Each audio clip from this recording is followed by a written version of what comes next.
ఈ ఎంసెట్ లేదా ఎఫ్సెట్లో మంచి ర్యాంక్ రాని విద్యార్థులకు బెస్ట్ ఆల్టర్నేటివ్ సిఏ కోర్సులు అడ్మిషన్లు జరుగుతున్నవి.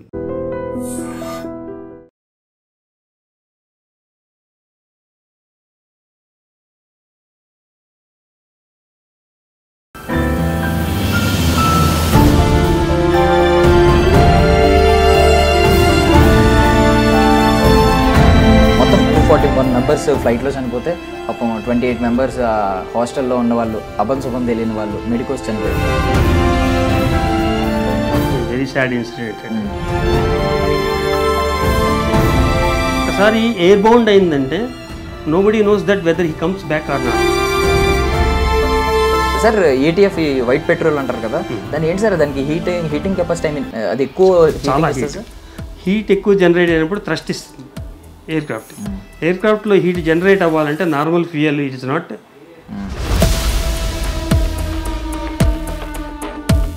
అంటే దాదాపు ఒక 10-15 కిలోమీటర్స్ ఏరియా వరకు కూడా హై రైజ్ అపార్ట్మెంట్స్ కానీ హై రైజ్ కన్స్ట్రక్షన్స్ కానీ ఉండకూడదు. అది ఏంటంటే హై రైజ్ అపార్ట్మెంట్స్ ఎందుకు ఉండకూడదు అంటారంటే only because of this reason.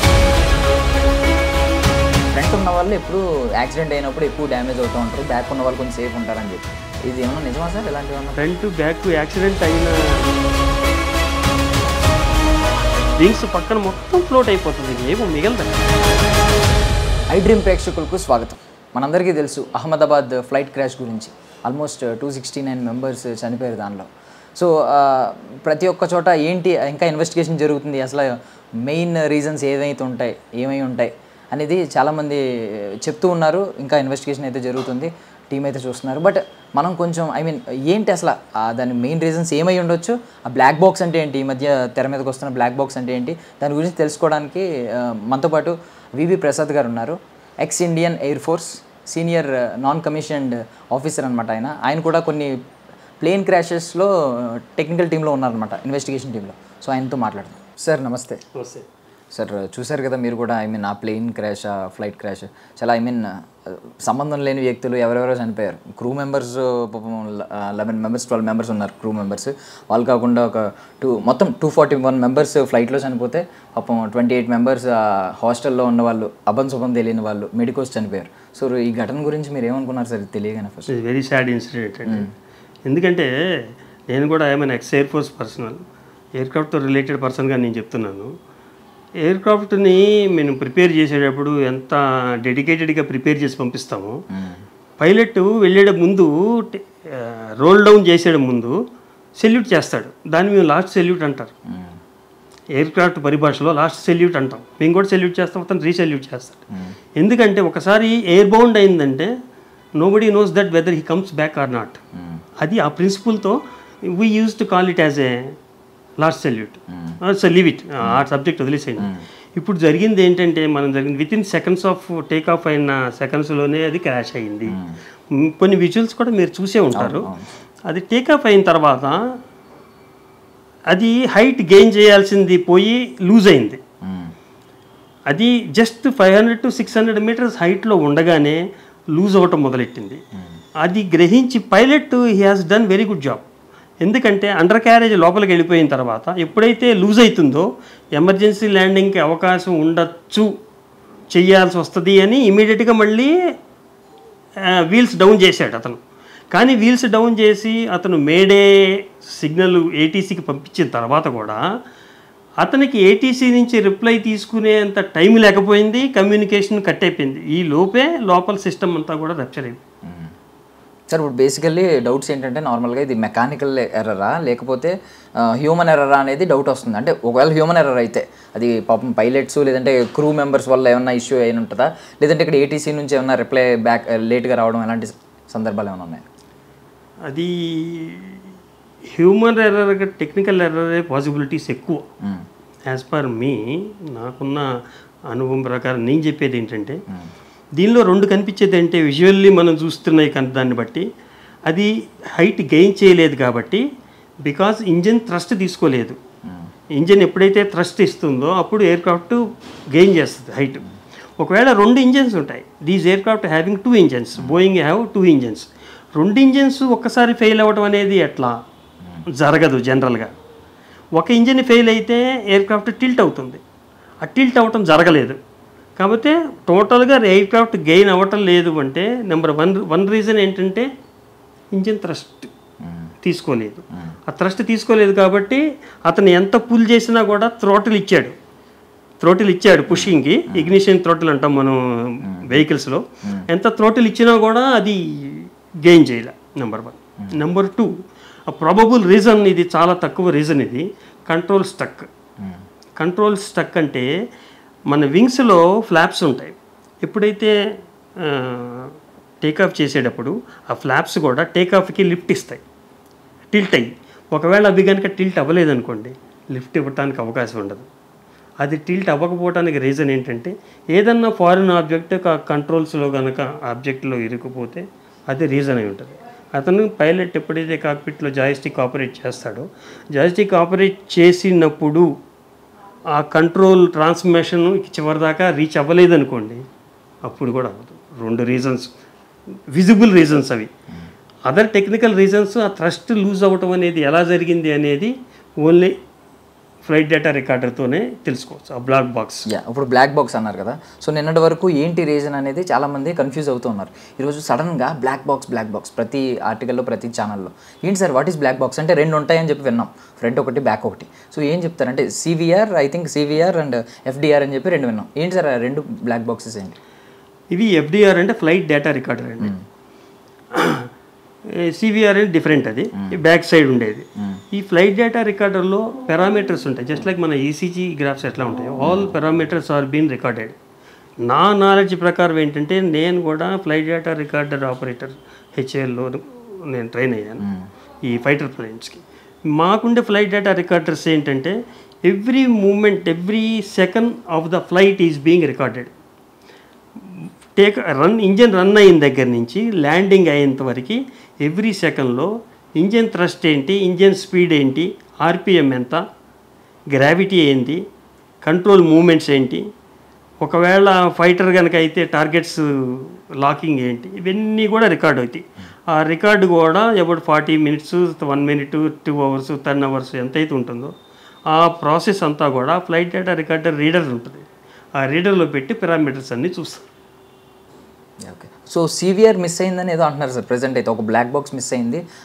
అది మిస్ అయితే ఒకవేళ ఏంటి, ఐ మీన్ ప్రాపర్గా ఎఫ్డిఆర్తో కంప్లీట్గా ఏంటి ఇష్యూ అనేది సార్ ఇప్పుడు ఒకటే, దీస్ ఆర్ అడ్వాన్స్డ్ టెక్నాలజీస్. నేను వర్క్ చేసినప్పుడు ఓన్లీ ఎఫ్డిఆర్ ఒకటే ఉండేది. ఈ సివిఆర్ మెసేజ్ అంటే ఏమన్నా ఇమేజెస్ ఏమైనా ఉంటాయేమో నాకు తెలియదు, విజిబుల్ రీడింగ్ ఏమైనా ఉంటుందేమో, అది సివిఆర్ ఫిన్లో ఉంటుందేమో.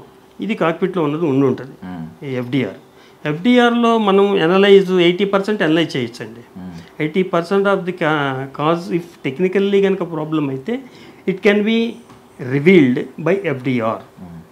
ఎందుకంటే ఏ హైట్లో ఏ థ్రస్ట్ ఎంత ఉండాల్సిన దానికి ఉందా, ఎందుకు లూజ్ అయింది అనేది అనలైజ్ చేయొచ్చు దాన్ని బట్టి, నాకు తెలిసినంతవరకు. So FDR maximum it can be revealed. అంటే బ్లాక్ బాక్స్ డిజైన్ కూడా ఎంత, ఐ మీన్ చాలా పెద్ద హీట్ వచ్చినా, ఐ మీన్ దాన్ని విత్ స్టాండ్ చేసుకుని ఇలా డిజైన్ చేసి ఉంటారని చెప్పి వింటూ ఉన్నాం. మరి ఒక బ్లాక్ బాక్స్ మొత్తం ఐ మీన్ మెల్ట్ అయిపోయి ఉంటుంది నాకు తెలిసి, కనిపించట్లేదండి, సంథింగ్ ఏదో మిస్ అయిందని చెప్పి వస్తుంది. అంటే ఆ డెబ్రీస్లో మరి ఇది thousands of degrees సెంటిగ్రేడ్ కదండి. ఇప్పుడు ఎయిర్ క్రాఫ్ట్ అప్పుడే జస్ట్ రిఫ్యూల్ చేసుకుంది ఫుల్ ట్యాంక్స్లో ఒక్కసారి ఇంపాక్ట్ వచ్చినప్పుడు మొత్తం ఫ్యూయల్ మొత్తం బర్న్ అయిందంటే జస్ట్ ఇమాజిన్, ఈవెన్ ఏమంటారు అది మెటల్ కూడా మెల్ట్ అయిపోతుంది, అంత హీట్ జనరేట్ అవుతుంది. ఒకటి ఈ ఎఫ్డిఆర్స్ కానీ సివిఆర్స్ కానీ కూడా ఫైర్ ప్రూఫ్ విత్ స్టాండింగ్ మెటీరియల్తో ఉంటుంది. అది డిజైన్ చేసిందే క్రాష్ అయినప్పుడు మనకు కావాల్సిన మెటీరియల్ కోసం. క్రాష్ అయినప్పుడు డెఫినెట్గా అది హీట్ ఎమిట్ చేస్తుంది కాబట్టి ఆ హీట్ని రెసిస్టెన్స్ చేసుకునేటట్టుగా వాళ్ళు మెటీరియల్ తయారు చేస్తారు, fire proof and heat proof. అంటే చూసారు కదా బాడీస్ అన్ని బయటకు వస్తుంటాయి, I mean almost very pathetic అసలు, ఐ మీన్ కండిషన్ గుర్తుపట్టలేకపోతుంది సార్ ఎవరి ఫేస్ ఏంటి. యా ఇప్పుడు సార్ ఏటీఎఫ్ ఈ వైట్ పెట్రోల్ అంటారు కదా, దాని ఏంటి సార్ దానికి హీటింగ్ కెపాసిటీ, ఐ మీన్ అది ఎక్కువ చాలా హీట్. అది వైట్ పెట్రోల్ అంటే జస్ట్ లైక్ కెరోసిన్కి more than 100 times heat generate అవుతుంది. ఎందుకంటే హీట్ ఎక్కువ జనరేట్ అయినప్పుడు థ్రస్ట్ ఇస్తుంది ఎయిర్ క్రాఫ్ట్లో హీట్ జనరేట్ అవ్వాలంటే normal fuel it is not possible. అందుకని ATF aircraft turbine fuel అంటారు.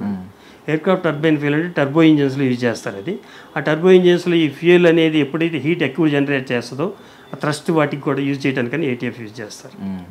ఆ హీట్ని కూడా విత్స్టాండ్ చేసుకునేట్టుగా డిజైన్ చేస్తారు ఈ FDRs. యా, సో అండ్ ఆ 28 మెంబర్స్ ఎవరైతే మెడికోస్ చనిపోయారో అది అసలు పాపం అసలు అభం తెలియదు వాళ్ళకి, అసలు ఏ సందర్భం చాలా పాపం వాళ్ళు పాపం భోజనం చేయడానికి కూర్చున్నారట. అంటే ఇది బటర్ఫ్లై ఎఫెక్ట్ కూడా అనలేము సార్, అదే అంత వరస్ట్గా ఉంది సిచ్యువేషన్ పాపం. సార్ ఒక డౌట్ ఏంటంటే ఇప్పుడు రెసిడెన్షియల్ ఏరియా పక్కనే ఉన్నప్పుడు ఏదన్నా ఒక ఎయిర్పోర్ట్కి వాళ్ళకి కండిషన్ ఒకటి ఉంటాయా, ఇవి ఎంత హైటే పెట్టాలి, ఎంత హైటే కట్టాలి, ఫస్ట్ 1 ఫ్లోర్ 2 ఫ్లోర్స్ కట్టాలి? మనం కామెంట్ చేయలేము, ఎందుకంటే ఎయిర్పోర్ట్స్ అథారిటీ అనేది ఉంటుంది. మన హైదరాబాద్లో కూడా హడా అని ఉంది, Hyderabad airport development authority.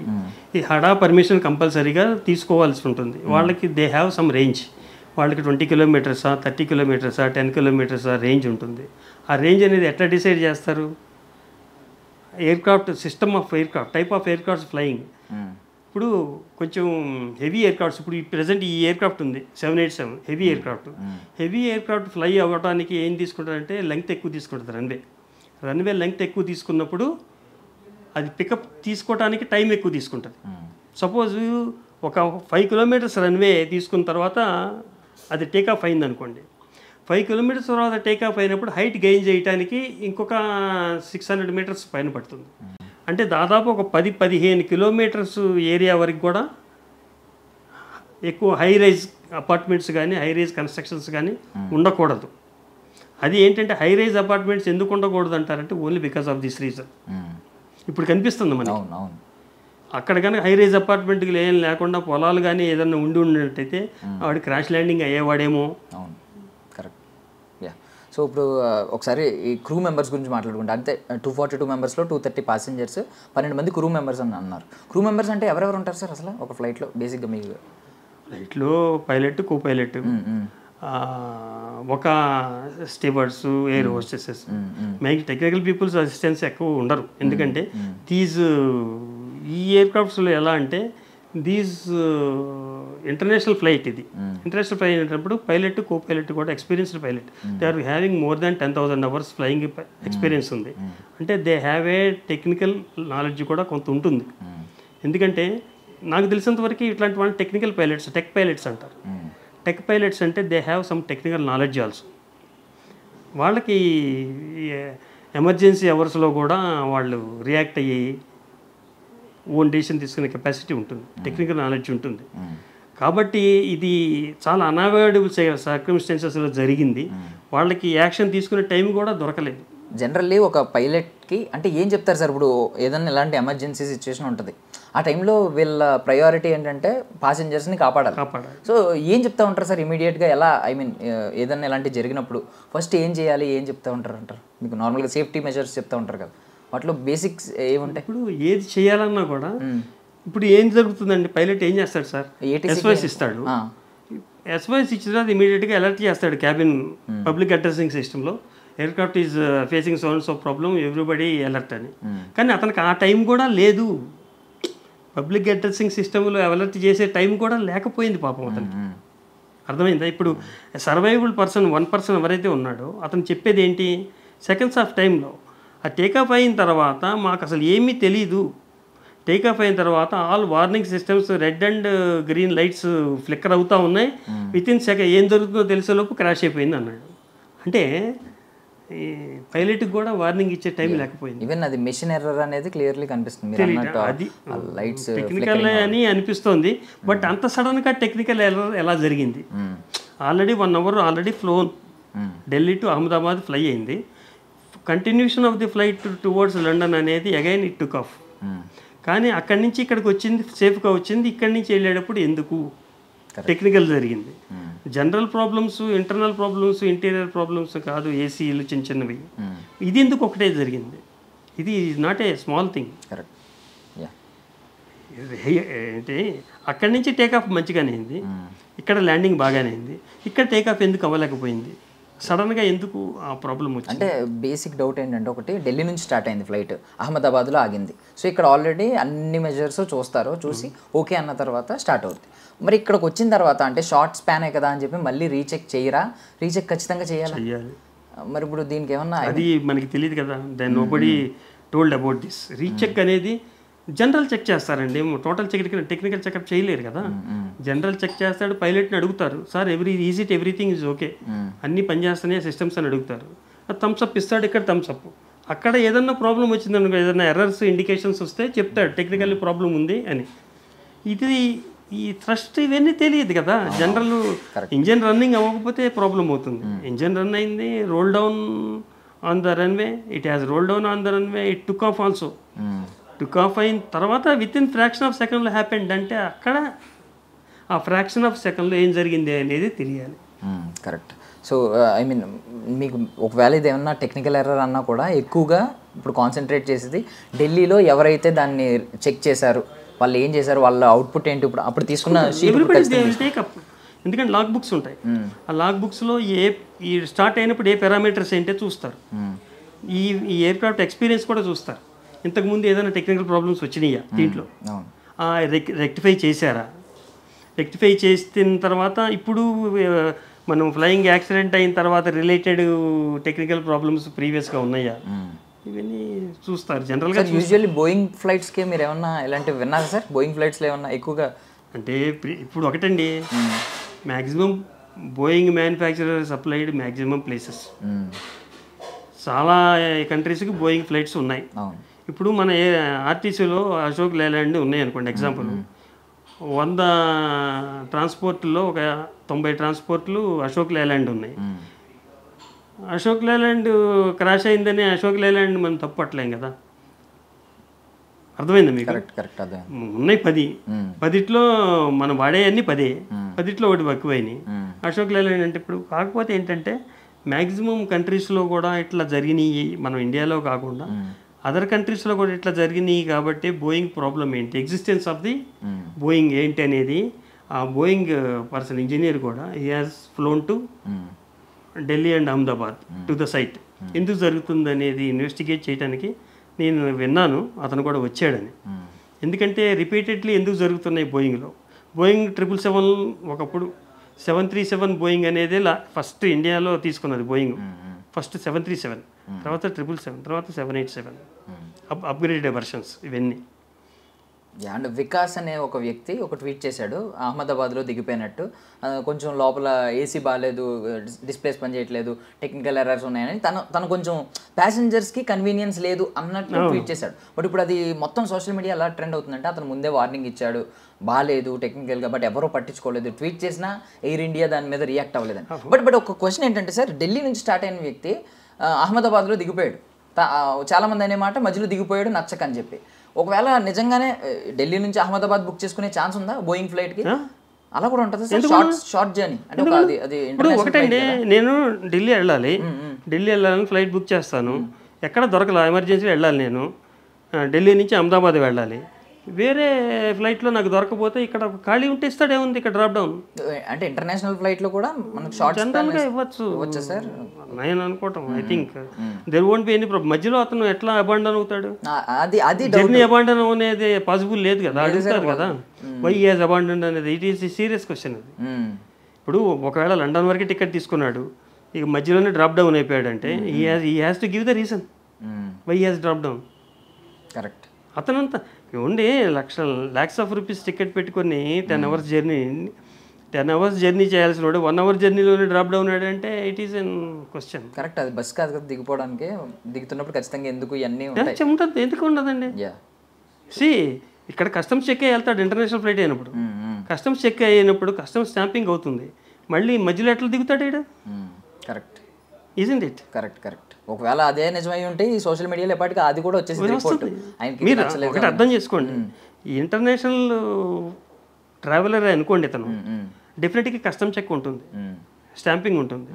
Stamping అయినవాడు ఇక్కడ స్టాంపింగ్ అయితే మళ్ళీ అక్కడ దిగాల్సిన వాడు దిగకుండా ఇక్కడ ఎందుకు దిగుతాడు, ఇక్కడ మళ్ళీ క్వశ్చన్ రాదా? కరెక్ట్. సో అండ్ ఇప్పుడు ఏంటంటే 1 crore ఎక్స్గ్రేషియా ఒకటి చేసింది, బట్ ఓకే వాళ్ళ తరపున వాళ్ళు ఏదో చేయాలని చేశారు. కొంతమంది ఏమంటున్నారంటే ఇంకా ఎక్కువ ఇలాంటి ఒక ఇంటర్నేషనల్ ఫ్లైట్లో ఇలాంటివి జరిగినప్పుడు 1.4 crores ఇవ్వాలి, ఇలాంటివన్నీ మాట్లాడుతున్నారు. మీకు ఏమన్నా దాని గురించి ఏమైనా ఐడియా ఉంది? 1.4 crores insurance policy.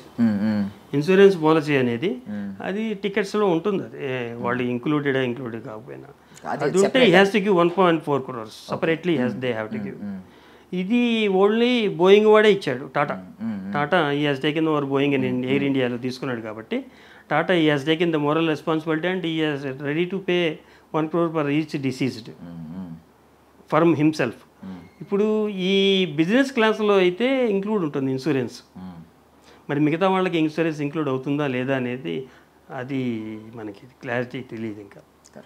So Vishwas అనే ఒక వ్యక్తి ఆయన ఒక్కనే బ్రతికాడు 11 years సింగిల్ సర్వైవర్.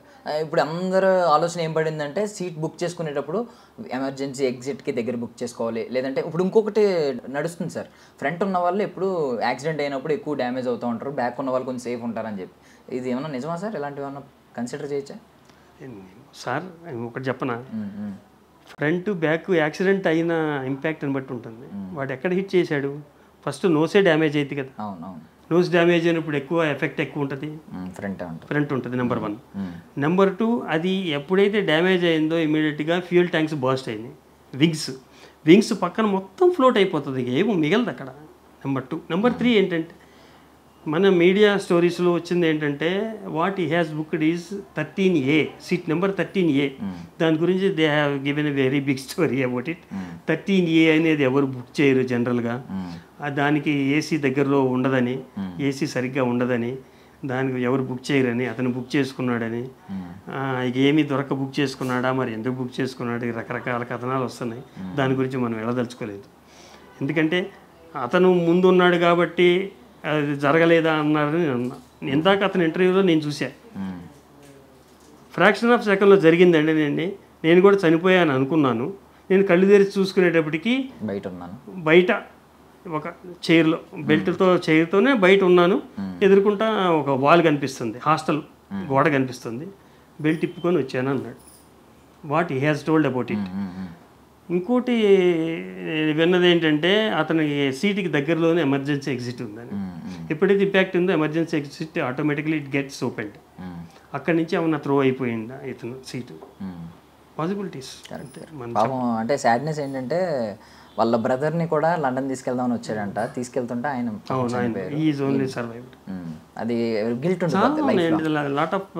సర్వైవ్ అయిన అదే నేను బయటపడ్డాను ఆనందపడ్డం కంటే తీసుకొచ్చి చంపేశాను అనే ఒక గిల్ట్ పాపం లైఫ్లో.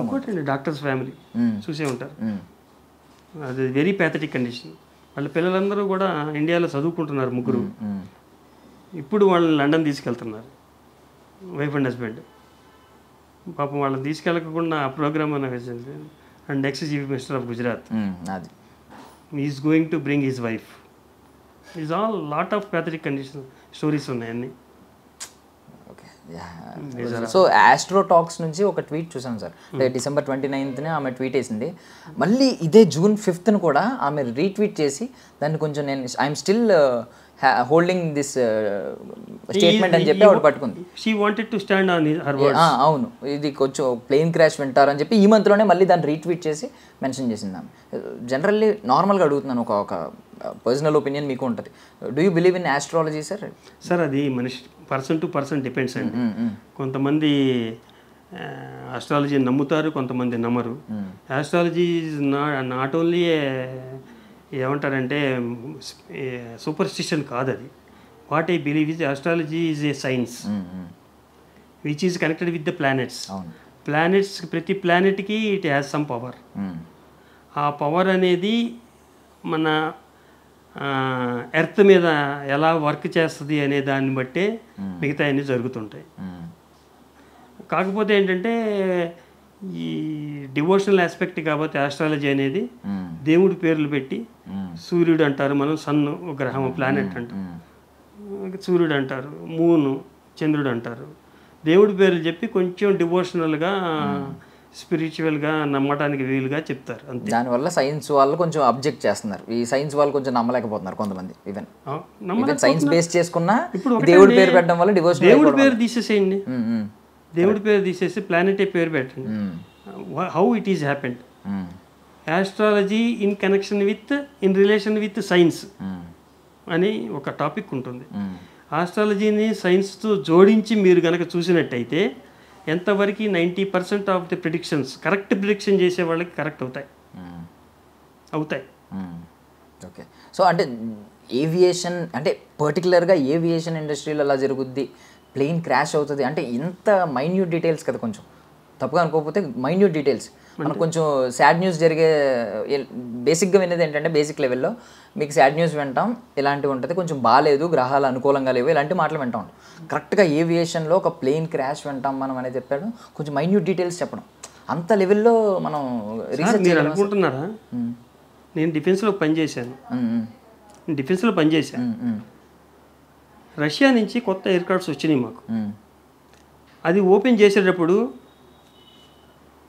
ఒక పూజారి వస్తాడు, ఒక ముల్లా వస్తాడు, గురుద్వారా పాత్ర వస్తాడు, మళ్ళీ క్రిస్టియన్ ఫాదర్, వీళ్ళందరూ వచ్చి వాళ్ళ పెర్ఫార్మెన్సెస్ చేసి ఎయిర్ క్రాఫ్ట్కి అప్పుడు స్టార్ట్ చేస్తారు. Do you believe? Yes, everything is happens. చాలా నమ్మకాలు ఉంటాయండి. ఇంకోటి తెలుసా, ఎయిర్ ఫోర్స్లో నెంబర్ 13 అనేది ఉండదు, 13వ నెంబర్ అనేది ఇన్ఆస్పిషియస్. అంటే మీరు నమ్మకాల గురించి అడుగుతున్నారు కాబట్టి చెప్తున్నాను. 13వ నెంబర్ అనేది ఉండదు, అది ఇన్ఆస్పిషియస్. 13వ తారీఖు ఏది కూడా ప్రోగ్రామ్స్ సరిగ్గా చేయరు చాలా వరకు, అదొక నమ్మకం. కొన్ని ఉంటాయి, కొన్ని వాటి ప్రకారంగా వెళ్తుంటారు. మనిషి నమ్మకం మీద కూడా వర్క్ పనిచేస్తుందండి. మీరు ఎంత కాన్ఫిడెంట్గా నమ్మకంతో పనిచేస్తారో ఆ సక్సెస్ రేటు కూడా దాన్ని బట్టే ఉంటుంది. మీ కాన్ఫిడెన్స్ లేకుండా ఏ పని చేసినా కూడా అవ్వదు. కరెక్ట్ సార్, సైన్స్ కూడా చెప్తుంది. అండ్ ఫైనల్ ఏంటంటే మీరు కూడా నాకు తెలిసి కొన్ని క్రాషెస్ అయినప్పుడు మీరు కొంచెం ఆ టెక్నికల్ టీంలో ఉన్నారు, ఇన్వెస్టిగేషన్ టీంలో, ఆ టెక్నికల్ టీంలో ఉన్నారు. సో ఏం చేస్తారు సార్ ఇప్పుడు క్రాష్ అయింది కాబట్టి బేసికల్లీ వాళ్ళు వచ్చి ఏం డీటెయిల్స్ తీసుకుంటారో దాన్ని రెక్టిఫై చేయడానికి ఏం చేస్తారు సార్? ఇప్పుడు ఒక టీమ్ అనేది ఏంటంటే it consist of more then 10-15 members ఉంటుంది, different times of. I was instrumentation, electrician, airframe engine, రకరకాల ట్రేడ్స్ ఉంటాయి. ఈ ట్రేడ్ పీపుల్ అందరూ కూడా వాళ్ళ పారామీటర్స్ చెక్ చేసుకోవడానికి టీం అంతా ఎలక్ట్ అవుతుంది. క్రాష్ సైట్కి వెళ్తారు, వాళ్ళకి కొన్ని స్పెసిఫికేషన్స్ ఉంటాయి. ఏ డిపార్ట్మెంట్ వాడు ఏ శాంపిల్స్ తీసుకోవాలి, వాడు తీసుకొని వాడి తగ్గట్టు ఇన్వెస్టిగేషన్ చేసుకుంటారు. మ్యాక్సిమం క్రాష్ అయిన దాంట్లో మట్టి చాలా వరకు దొరకదండి, ఏమీ దొరకవు. మ్యాక్సిమం కాన్సన్ట్రేట్ చేసేది ఎఫ్డిఆర్, అంతే. ఎఫ్డిఆర్ వలన లేకపోతే కొన్ని తెలిసిపోతుంటుంది. ఇప్పుడు థ్రస్ట్ అన్నాడు, థ్రస్ట్ పోయింది అంటే ఇంజిన్ డిపార్ట్మెంట్ ఉంటుంది, ఆ ఇంజిన్ దగ్గరికి వెళ్తాడు, ఇంజిన్ సీజ్ చేస్తారు, టోటల్గా ఇంజిన్లో ఇన్వెస్టిగేషన్ చేస్తారు. ఇంకోటి కంట్రోల్స్లో ప్రాబ్లం ఉందనుకోండి, దానిలో కొన్ని ఎయిర్ ఫ్రేమ్ స్ట్రక్చర్స్ ఉంటాయి, వాళ్ళు కంట్రోల్స్లో ఏమన్నా ప్రాబ్లం వచ్చిందని చూస్తారు. FDR, I was instrumentation. మాదేంటంటే అప్పట్లో ఫైటర్స్లో మా ఇన్స్ట్రుమెంటేషనే ఈ FDR, flight data record system analysation ఇదివరకు చేసేవాళ్ళం. మాదంతా ఓల్డ్ సిస్టమ్, 20 years బ్యాక్ అంటే 35mm కెమెరాతో ఉండేది. అది ఇప్పుడు అంతా మరి కంప్యూటరైజ్ అయిపోయి ఉండొచ్చు. We use to develop in the dark room and దాంట్లో పారామీటర్స్ అన్ని రీడ్ చేసేవాళ్ళం, అది జరిగేది. ఇప్పుడు బేసికల్లీ ఏంటంటే ఇప్పుడు దీని తర్వాత పర్యవసానాలు ఎలా ఉంటాయంటే ఖచ్చితంగా ఎఫెక్ట్ పడుతుంది. ఇప్పుడు ఇంటర్నేషనల్ ట్రావెలర్స్ ఎవరైనా ఉన్నా ఫ్లైట్ ఎక్కడం అంటే కొంచెం భయపడుతూ ఉంటారు. బోయింగ్ కొన్ని రోజులు ఇంపాక్ట్ ఖచ్చితంగా ఉంటుంది, కొన్ని రోజులు ఏదైనా సరే. ఇప్పుడు ఈ రోడ్డు యాక్సిడెంట్ ప్రోన్ ఏరియా అని బోర్డు పెడతారండి, కొన్ని రోజులు జాగ్రత్తగా వెళ్తారు. 2 రోజులు 3 రోజుల తర్వాత ఇగ్నోర్ కూడా చేస్తారు, ఆ బోర్డు కూడా చూడరు. అంతే, ఎవ్రీథింగ్ అంటే లాంగ్ టైం ఏది నడుస్తుంది చెప్పండి. అంటే ఏదైనా మీకు తెలిసిన బేసిక్ ఒక సేఫ్టీ మెజర్ ఖచ్చితంగా కొన్ని మెజర్స్ తీసుకుంటే ఇక నుంచి కొంచెం ప్లేన్ క్రాషెస్ తగ్గే అవకాశం ఉంటుంది అని. సింపుల్ అండి. ఇప్పుడు ఎప్పుడు మనం మెజర్స్ తీసుకుంటాం, రీజన్ తెలిసినప్పుడు. రీజన్ తెలియకుండా మనం గాల్లో బాణం వేయలేం కదండి, అది అత్యుత్సాహం అయిపోద్ది. ఎందుకంటే సింపుల్ అండి. ఒక ట్రావెలర్గా కానీ ఒక టెక్నికల్ పర్సన్గా కానీ మనం ఏం చెప్తాం, జనరల్ ప్రికాషన్స్ తీసుకోవాలి. జనరల్ ప్రికాషన్స్, టెక్నికల్ సేఫ్టీ అనేది కంపల్సరీగా బిఫోర్ టేక్ ఆఫ్ చూసుకుంటారు. అది టచ్ డౌన్ అంటారు దీన్ని. ఇప్పుడు ఢిల్లీ టు లండన్ వెళ్ళేటప్పుడు మధ్యలో దిస్ ఈజ్ అహ్మదాబాద్లో టచ్ డౌన్ అయింది. టచ్ డౌన్ అయినప్పుడు కూడా ఒక్కసారి ఎయిర్క్రాఫ్ట్ రెస్ట్ పొజిషన్కి వచ్చినప్పుడు they have suppose to recheck before roll down check చేసుకోవాలి, చేయకుండా ఉండరు వాళ్ళు. నేను అనుకున్నది ఏంటంటే రిఫ్యూల్ చేశారు, టైర్ ప్రెషర్ చెక్ చేస్తారు, ఆక్సిజన్ లెవెల్స్ చెక్ చేసుకుంటారు, జనరల్ కాక్పిట్ చెక్ చేసుకుంటారు. జనరల్గా జరిగేది అది. గ్రౌండ్ రన్ అంటారు, ఇంజిన్ స్టార్ట్ చేసిన తర్వాత ఎవ్రీథింగ్ రన్ అయిందా అని 2 నిమిషాలు చూస్తారు కాక్పిట్లో రీడింగ్స్ అన్నీ. తర్వాత థమ్స్అప్ సిగ్నల్ ఇస్తారు, కింద ఉండే మార్షలర్ కూడా ఓకే అని చెప్పేస్తారు. జనరల్గా జరిగేది అది ప్రొసీజర్. ఈ మార్షల్ చేసేది ఏంటి, లోపల పైలట్ ఓకే థమ్స్అప్ ఇచ్చాడంటే లోపల సిస్టమ్స్ అంతా ఓకే అని ఇతను కూడా సెల్యూట్ చేసి పంపించేస్తాడు, సెండ్ ఆఫ్ ఇస్తాడు. That's enough. ఇంకా స్టార్ట్ అయ్యి రోల్ డౌన్ అయిన తర్వాత, టేకాఫ్ అయిన తర్వాత జరిగిన డెవలప్మెంట్స్ ఏంటి అనేది nobody can tell other than survive అవ్వలేదు కాబట్టి పైలట్ చెప్పలేడు. Only parameters only can tell. Thank you so much sir, మీరు మీ విలువైన సమయాన్ని ఇచ్చారు, చాలా ఇన్ఫర్మేషన్ ఇచ్చారు మాకు, తెలియని ఇన్ఫర్మేషన్. అంటే కొన్ని మిస్కన్సెప్షన్స్ని కూడా మీరు కొన్ని బ్రేక్ చేశారు. Thank you so much for your valuable time. Thank you. నిజంగా ప్రస్తుతం ఉన్నటువంటి సమాజం దేనికి ప్రయారిటీ ఇస్తుంది? ఆర్థిక సంబంధాల చుట్టూ మాత్రమే తిరుగుతోంది. మళ్ళీ ఎన్నికలంగానే చాలా విరక్తి కలుగుతుంది. మంచి అనిపిస్తుంది కదా, లేడీస్ కూడా ఛాలెంజింగ్ జాబ్స్ చేసినప్పుడు చాలా బాగుంటది. ట్రాఫిక్ అసిస్టెంట్స్ గా నియమించిన ట్రాన్స్జెండర్స్ అందరితో సాల్యూట్ చేయించుకుంటున్నారు. ఫుడ్ డెలివరీ ఇవ్వటానికి వెళ్ళినటువంటి డెలివరీ బాయ్ అనిల్ పై కళ్ళ ముందు